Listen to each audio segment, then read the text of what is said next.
અમે બે બહેન જ હતી અને મારી મોટી બહેન રશ્મિના લગ્નના સમયે હું ફક્ત 16 વર્ષની હતી. અમારે બંને બહેનોની ઉંમરમાં ખૂબ મોટો ફરક હતો, પણ દીદી મારી એકલાવી બહેન હતી.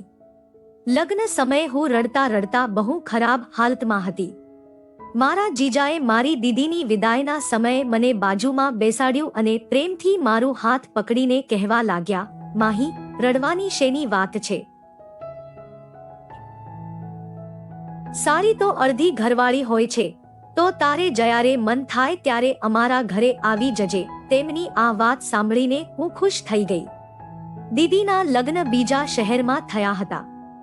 જીજા કહેવા લાગ્યા કે જ્યારે પણ તું તારી બહેન પાસે આવશે ત્યારે હું તને પોતે મારા શહેરમાં ફરી ફરીને બતાવીશ. દીદી તો વિદાય લઈને ગઈ, પરંતુ મારા દિલમાં આ ઈચ્છા જાગી ગઈ હતી કે હું ક્યારે મારી બહેનના ઘરે જઈશ અને ઘણો આનંદ કરીશ.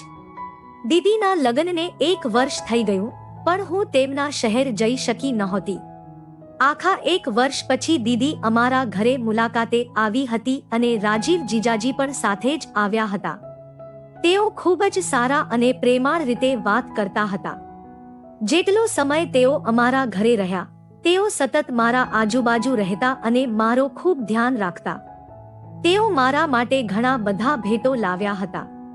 મારું કોઈ ભાઈ નહોતું, તેથી મને તેમના પ્રત્યે આકર્ષણ થવા લાગ્યું. 1 અઠવાડિયું અમારે સાથે વિતાવીને દીદી પાછા પોતાના સસરાલ ગયા. 2 મહિના પછી ફરીથી દીદીનો ફોન આવ્યો. તેમણે જણાવ્યું કે તેઓ ગર્ભવતી છે. આ સમાચાર સાંભળીને હું અને મમ્મી પપ્પા ખૂબ જ ખુશ થઈ ગયા. ઘણા દિવસો પછી અમારા ઘરે આવું કોઈ ખુશીના સમાચાર આવ્યા હતા. પણ દીદી ખૂબ જ પરેશાન હતી અને મમ્મી પાસે કહેતી હતી કે તેઓ આ સ્થિતિમાં બીજા શહેરમાં એકલા રહી શકતા નથી, કારણ કે તેમને ઘણી ઉલટી અને ચક્કર આવી રહ્યા છે અને ડોક્ટરે તેમને આરામ કરવાનું કહ્યું છે. આ સાંભળી મમ્મી પણ ખૂબ જ પરેશાન થઈ ગઈ હતી. મારી મોટી બહેન તો મમ્મી માટે જીવન જેવી હતી.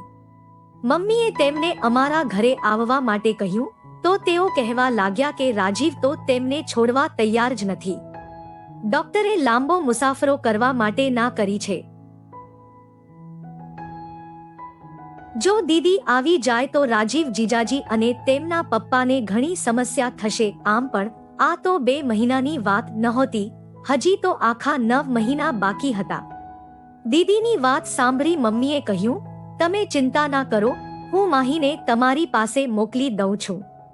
બહેનના આવવાથી તું પણ ખુશ થશે અને તે તારા ઘરના કામકાજમાં પણ મદદ કરી શકશે. મમ્મીની આ વાત સાંભળી દીદી ખૂબ જ ખુશ થઈ ગઈ અને કહેવા લાગી, માહીને એકલી ન મોકલશો.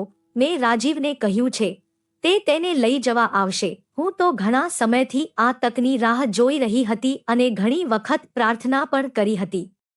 આથી તરત જ ખુશી ખુશીમાં મેં પોતાનું સામાન બાંધવા માંડ્યું.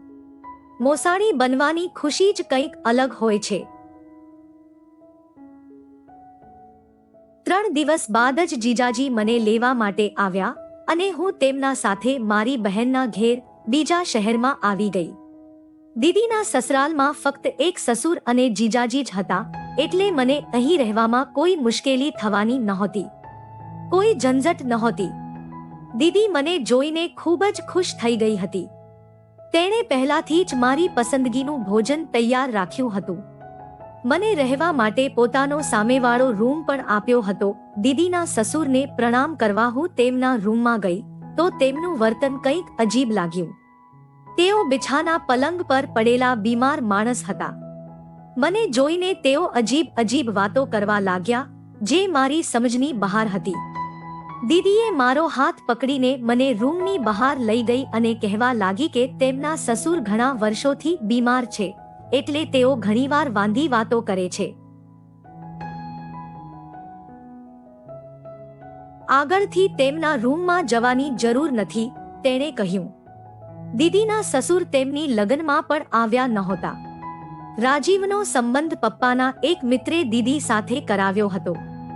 મારી આ તેમની સાથે પહેલી મુલાકાત હતી અને સચ્ચાઈ તો એ હતી કે તેમને મળી હું ખૂબ ડરી ગઈ હતી. મને દીદીના ઘેર 3 દિવસ થઈ ગયા હતા અને હું બીજી વાર તેમના સસુરના રૂમમાં નહોતી ગઈ. જીજાજી મારું ખૂબ જ ધ્યાન રાખી રહ્યા હતા અને દીદીની તબિયત ઠીક ન હોવાથી તે વધારે પડતા બિછાના પલંગ પર જ હતી. સારો આખો ઘર મેં સંભાળી લીધો હતો. પણ પછી એક દિવસ કંઈક એવું બન્યું કે મારા રોમાંચના ખડખડા ઊભા થઈ ગયા. રાત્રે ભોજન પછી રસોડું સાફ કરીને હું મારા રૂમમાં આવી તો મેં વિચાર્યું કે નવાઈ ધોઈને સૂઈ જાઉં. ગરમી ખૂબ જ વધારે હતી. હું નહાવા માટે મારા રૂમના બાથરૂમમાં ગઈ. થોડા જ સમયમાં મને એવું લાગ્યું કે કોઈ મને જોઈ રહ્યું છે.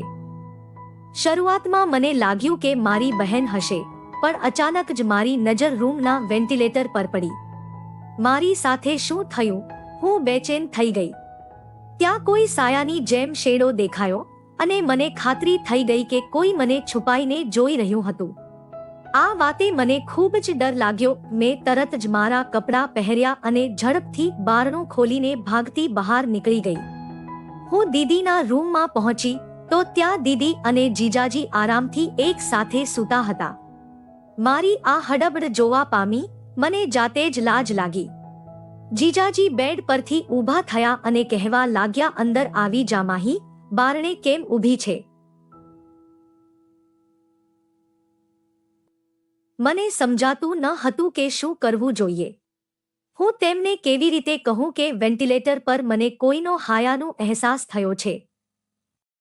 આથી હું એમની સામે નિર્દોષ વાત બનાવીને કહી દીધી કે હું દીદી પાસે દૂધ વિશે પૂછવા આવી હતી. દીદી કહેવા લાગી, તું જઈને આરામ કર, હવે બાકી જે પણ કામ હશે હું રાજીવને કહીને કરાવી દઈશ. હું મારા રૂમમાં પાછી આવવા લાગી તો મારી નજર દીદીના સસુર પર પડી, જે બહારથી પાછા આવીને પોતાના રૂમમાં જઈ રહ્યા હતા.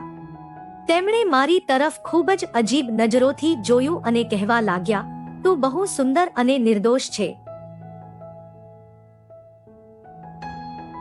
તમારે તમારો બહુ ધ્યાન રાખવો જોઈએ. કોઈ પર આંખ મીંચીને વિશ્વાસ નહીં કરવો. તેમની આ વાત સાંભળી મને ગુસ્સો આવ્યો. હું વિચાર પણ નહીં કરી શકું કે તેઓ મારા સાથે આ રીતે વાત કરી શકશે. હું ડરીને તરત જ મારા રૂમમાં જતી રહી અને આખી રાત ઊંઘતી ઊંઘતી જાગ્યા કર્યા. દીદી તો કહેતી હતી કે તેમના સસુર બીમાર છે અને તેઓ રૂમમાંથી બહાર નથી નીકળતા. તો પછી તેઓ આટલી રાતે બહાર શું કરી રહ્યા હતા? આ વાત ખૂબ જ અજીબ હતી. મને ભારે બેચેની થઈ રહી હતી. વેન્ટિલેટર પર જે હતું તે મારો ભ્રમ હતો કે હકીકત? ક્યાંક તે દીદીના સસુર તો નહોતા. આ પ્રશ્ને મને ખૂબ પરેશાન કરી દીધું હતું. આ રીતે આખી રાત મારી આંખોમાં પસાર થઈ ગઈ હતી. આગલા દિવસે સવારે જીજાજી ઓફિસ જતા પહેલા કહેવા લાગ્યા, માહી, હું સાંજે જલ્દી આવી જઈશ અને તને ખરીદી માટે બજારમાં લઈ જાઉં. સાંજે તૈયાર રહેજે. આ કહેતા તેઓ અચાનક મારા નજીક આવ્યા અને મારી ગાલ પર હાથ ફેરવીને ઓફિસ માટે નીકળી ગયા. તેમના આ વર્તનથી હું ચોંકી ગઈ. દીદી પાછળ ઊભી હતી અને કહેવા લાગી, રાજીવ તને બહુ પ્રેમ કરે છે. તું પણ તેમનું ધ્યાન રાખવાની કોશિશ કર, કારણ કે આજકાલ હું તેમનું ધ્યાન રાખી શકતી નથી અને તેઓ બહુ થાકી જાય છે. દીદીની આ વાત સાંભળી મેં કહ્યું, તમે ચિંતા ના કરો, હું રાજીવ જીજાનું ધ્યાન રાખીશ. સાંજે હું સારી રીતે તૈયાર થઈ ગઈ તો રાજીવ મને ખરીદી માટે લઈ ગયા. તેઓએ દીદી કરતા મારી માટે વધુ ખરીદી કરી. મારી આ ખુશી થોડા જ દિવસોની મહેમાન હતી. તે રાતે અચાનક લાઇટ ગઈ હતી. તે સમયે કોઈએ મને જોરથી ધક્કો માર્યો. હું ખૂબ જ ડરી ગઈ. આ ધક્કાની મને કોઈ અપેક્ષા નહોતી. તે શખ્સ તરત જ પાછળ હટ્યો તો હું ભાગીને રૂમમાંથી બહાર નીકળી ગઈ. મને હજુ સુધી કંઈ જોવા મળતું નહોતું, એટલો બધો અંધકાર હતો. પણ હું દિવાલનો સહારો લઈને દીદીના રૂમમાં પહોંચી. ત્યાં જઈને મેં દીદીને અવાજ આપ્યો તો તેઓ બોલી, માહી, તું પેનિક ન થા, રાજીવ અત્યારે જ લાઇટ જોવા ગયા છે. અનેકવાર અમારા ઘરે લાઇટ કટ થાય છે. રાજીવ જલ્દી ઠીક કરી દેશે. દીદી પોતાના મોબાઈલની ટોર્ચ શરૂ કરી દીધી. મારું તો મોબાઈલ પણ નહોતું. હું દીદીના બાજુમાં બેસી ગઈ. થોડા સમય પછી લાઇટ આવી ગઈ. દીદી મજાકમાં બોલી, તું બહુ પાગલ છે. જરા અંધકારથી જ ગભરી ગઈ. મારા ખ્યાલોનું કેવી રીતે ધ્યાન રાખશે? દીદીની આ વાત સાંભળીને મેં કહ્યું, અંધકારથી નહીં, મારી રૂમમાં કોઈ હાજર હતો એટલે હું ડરી ગઈ હતી. મારી આ વાત સાંભળી દીદી જોરથી હસવા લાગી. રાજીવ તો મારા રૂમમાં હતા અને મારા સસુર તો રૂમમાંથી નીકળતા જ નથી. અંધકારમાં તું ડરી ગઈ, બાકી કોઈ વાત નથી. મને સમજમાં નથી આવતું કે હું દીદીને કેવી રીતે વિશ્વાસમાં લઉં. જો જીજાજી દીદીના સાથે હતા તો પછી મારી રૂમમાં કોણ હતું? પહેલા વેન્ટિલેટર પર દેખાવતો છાયો અને હવે રૂમમાં કોઈની હાજરીનો અહેસાસ. આ બધાથી હું ખૂબ જ ડરી ગઈ હતી. મારા મનમાં વારંવાર દીદીના સસુરનો વિચાર આવતો રહ્યો. લાઇટ ઠીક કરીને જીજાજી રૂમમાં આવ્યા તો મારો ચહેરો જોઈને બોલ્યા, જુઓ, મેં પહેલા જ કહેલું કે આ અંધકારથી ડરી જશે. તું તેની પાસે જા. દીદી જીજાજીને કહી રહી હતી, અંધકાર બહુ જ હતો. હું તો પડી જાઉં તેમ હતું. મને શું ખબર કે આટલું ડરી જશે. મેં તેમને કહ્યું કે તમે ચિંતા ન કરો, હું ઠીક છું અને હવે હું મારી રૂમમાં જઈને ઊંઘી જાઉં. હું દીદીને વધારે પરેશાન કરવા નથી માંગતી હતી. મમ્મીએ પણ કહ્યું હતું કે ડોક્ટરે દીદીને તણાવ લેવા માટે મનાઈ કરી છે. હું ધીમે ધીમે મારા રૂમમાં પાછી આવી. ડરતા ડરતા મેં બારણું બંધ કર્યું અને બિછાના પલંગ પર સૂઈ ગઈ. ઊંઘ મને આવતી નહોતી. હું વિચારી રહી હતી કે કોઈ બહાને હું ઘરે પાછી જાઉં. જે પણ હતું, મારો ભ્રમ નહીં હતો. મને પૂરી ખાતરી થઈ ગઈ હતી કે કોઈ મારી તન્હાઈનો પૂરો ફાયદો ઉઠાવવા માંગતો હતો. આગલા દિવસે જીજાજી કાંઈ કામથી થોડા સમય માટે બપોરે ઓફિસમાંથી ઘરે પાછા આવ્યા. તે સમયે દીદી દવા ખાઈને પોતાના રૂમમાં ઊંઘી રહી હતી. હું રસોડામાં ભોજનની તૈયારીઓ કરી રહી હતી. રાજીવ જીજાજી રસોડામાં જ આવી ગયા અને મને પાછળથી પકડીને પોતાની બાહોમાં કસરી દીધી. મને તેમની આ વર્તનની જરાય અપેક્ષા નહોતી. હું હડબડાતી મારી જાતને ઉટાવવાની કોશિશ કરવા લાગી. મારી અવાજ મારી ગળામાં જ અટકાઈ ગઈ હતી અને હું કંઈ બોલી પણ શકી નહોતી. પણ રાજીવ તો મને છોડી દેવાના બદલે વધુ જકડી રહ્યા અને કહેવા લાગ્યા, તું એટલી સુંદર છે કે તારી તરફથી આંખ જ હટતી નથી. હું કોઈક રીતે છૂટા પડીને કિચનમાંથી ભાગવા લાગી તો રાજીવ કહેવા લાગ્યા, તું તો નહાવતી વખતે પણ ખૂબ સુંદર લાગતી હતી. મારા મોબાઈલમાં તારી વિડિયો છે. જીજાજીના આ શબ્દો સાંભળી મારી તો જાણે શ્વાસ અટકી ગઈ. હું વિચાર પણ નહીં કરી શકી કે તેઓ આટલા નીચાઈ ભર્યા માણસ હશે. મારે આ બધું કેમ સહન કરવું? મેં રડતા રાજીવ તરફ જોયું તો તેઓ બોલ્યા, હું તો ફક્ત પ્રેમની વાત કરું છું. જેમ જ તેઓ મારો હાથ પકડવા આગળ વધ્યા, હું ભાગીને મારા રૂમમાં જતી રહી. મેં બારણું લોક કર્યું અને ખાલી ડરથી કંપતી રહી. રાજીવનું તે દ્રશ્ય મેં પહેલા ક્યારેય નહીં જોયું. હું તો તેમને ભાઈ સમાન માનતી હતી, પરંતુ તેઓ મારી ઇજ્જતના દુશ્મન નીકળ્યા કેવી રીતે અને ક્યારે તેમણે મારી પર નજર ડાળી હતી, જેનું મેં ક્યારેય ધ્યાન પણ નહોતું આપ્યું. રાજીવ ફક્ત થોડા સમય માટે ઘરે આવ્યા હતા, પછી તેઓ ઓફિસ પાછા ગયા. મેં મનમાં નક્કી કર્યું કે હવે હું અહીં એક ક્ષણ પણ નહીં રોકાઉં. સાંજે જ્યારે દીદી પોતાના રૂમમાંથી ઉઠીને મારી પાસે આવી તો મારા રડતા રડતા આંખો સૂજી ગઈ હતી. તે ચિંતાથી પૂછવા લાગી, કંઈ થયું છે? તું આટલું કેમ રડી રહી છે? મેં દીદી પાસે સત્ય છુપાવ્યું, કારણ કે તેની હાલત એવી નહોતી કે હું આટલી મોટી વાત ન કહી શકું. રડતા મેં ફક્ત એટલું કહી દીધું કે મને મમ્મી પપ્પાની બહુ યાદ આવી રહી છે અને હું ઘરે જવા માંગુ છું. મારી આ વાત સાંભળી દીદીએ મને ગળે લગાવી અને કહ્યું, આટલી નાની વાત પર તું રડતા રડતા આંખો સૂજાવી દીધી છે. તું ચિંતા ન કર, હું સાંજે જ તને રાજીવ સાથે પાછું મોકલી દઈશ. હું તો જીજાજી સાથે એક શહેરથી બીજું શહેર પાર કરવાનો વિચાર કરતા જ ડરી ગઈ. મેં દીદીને કહ્યું કે પપ્પા મને લેવા માટે આવશે. દીદી કહેવા લાગી, બરાબર છે, આ રીતે હું પણ પપ્પાને મળી શકીશ. દીદીની આ વાત સાંભળી હું ખુશ થઈ ગઈ. જેમ જ દીદી મારી બાજુથી ઉઠીને પોતાના રૂમમાં ગઈ તો જોરદાર ચીસ પાડતા પડી ગઈ. હું તરત જ તેની તરફ ભાગી તો જોયું કે દીદી બિછા પાસે પડી છે અને પોતાનું પેટ પકડીને ખૂબ જ ચીસો કરી રહી છે. મેં દીદીને ઉઠાવીને બિછા પર ઉઘાડી. તેની હાલત મને બિલકુલ ઠીક ન લાગી. આવો ડોક્ટર પાસે જઈએ, મેં કહ્યું, પણ તેણે ના કરી દીધું. તે મારા હાથને પકડીને બોલી, માહી, તું મને છોડીને ના જા. હું આ હાલતમાં એકલી નહીં રહી શકું. આજે તો તું હતી જેણે મારી પાસે આવીને મને ઉઠાડ્યું અને મારું ધ્યાન રાખ્યું. પણ તારા જવાને પછી જો કંઈ થયું તો હું અને મારો બાળક તો એમ જ મરી જઈશું. દીદીની આ વાત સાંભળી હું ખૂબ જ ચિંતામાં પડી ગઈ. મજબૂરીમાં મેં થોડા દિવસ વધુ રોકાવાનું નક્કી કર્યું. તમે ચિંતા ન કરો, હું તમારા સાથે જ છું, એમ કહ્યું. મારી આ વાત સાંભળીને દીદીને ખૂબ જ ખુશી થઈ. જેમ જ તે મને ગળે લગાવી.